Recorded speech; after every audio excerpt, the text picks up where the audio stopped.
Elle m'a supplié de lui sauver la vie après avoir détruit la mienne. Quand son nom est apparu sur mon téléphone, mon cœur s'est serré avant même que je comprenne pourquoi. Ça faisait des années que je n'avais plus entendu parler d'elle. Des années depuis qu'elle m'avait brisé, humilié, utilisé puis abandonné comme si je n'avais jamais compté. J'ai hésité à répondre. J'aurais dû ignorer ce message. Mais je ne l'ai pas fait. On s'est retrouvés dans un café. Elle était méconnaissable. Amaigrie, les traits tirés, le regard éteint. Elle n'a presque pas parlé du passé. Elle est allée droit au but. Sa maladie. Ses reins qui ne fonctionnaient plus. Les dialyses. L'attente. La peur de mourir. Puis elle m'a regardé droit dans les yeux et m'a dit que j'étais compatible. Je me suis sentie piégée. Elle pleurait. Elle répétait mon prénom comme avant, comme si rien ne s'était passé entre nous. Elle s'est excusée, a juré qu'elle regrettait tout. Qu'elle avait été jeune, stupide, égoïste. Qu'elle avait besoin de moi. Juste de moi. Je l'ai laissée parler jusqu'au bout, puis j'ai pris une grande inspiration. Je lui ai dit non.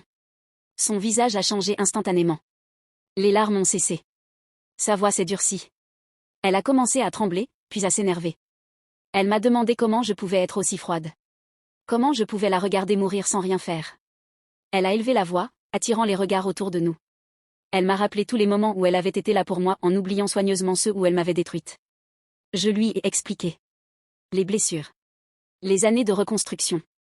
Le fait que donner un rein, ce n'était pas rien. Que mon corps ne lui appartenait pas. Elle a éclaté de rire. Un rire nerveux, amer. Elle m'a accusé d'être rancunière, égoïste, cruelle. Elle m'a dit que j'étais en train de la condamner. Après ça, les messages ont commencé. D'abord suppliants. Puis insistants. Puis violents. Des appels en pleine nuit. Des reproches. Des accusations. Elle me disait que je dormais tranquille pendant qu'elle souffrait. Que je pouvais vivre normalement pendant qu'elle mourait lentement. Chaque refus la rendait plus dure. Plus désespérée. Plus dangereuse pour mon esprit. Je culpabilisais. Tous les jours. Parce qu'au fond, je savais que je pouvais peut-être la sauver. Mais je savais aussi ce que ça me coûterait. Physiquement. Psychologiquement. Personne ne parlait de ça. Personne ne parlait de ce que ça fait de sauver quelqu'un qui vous a détruit. La dernière fois qu'on s'est vu, elle ne criait plus. Elle ne pleurait plus. Elle m'a simplement regardé longtemps, comme si elle essayait de graver mon visage dans sa mémoire. Puis elle a murmuré, d'une voix calme et terrifiante. Si je meurs, ça sera ta faute. Depuis je réfléchis beaucoup, je ne sais vraiment pas quelle décision prendre.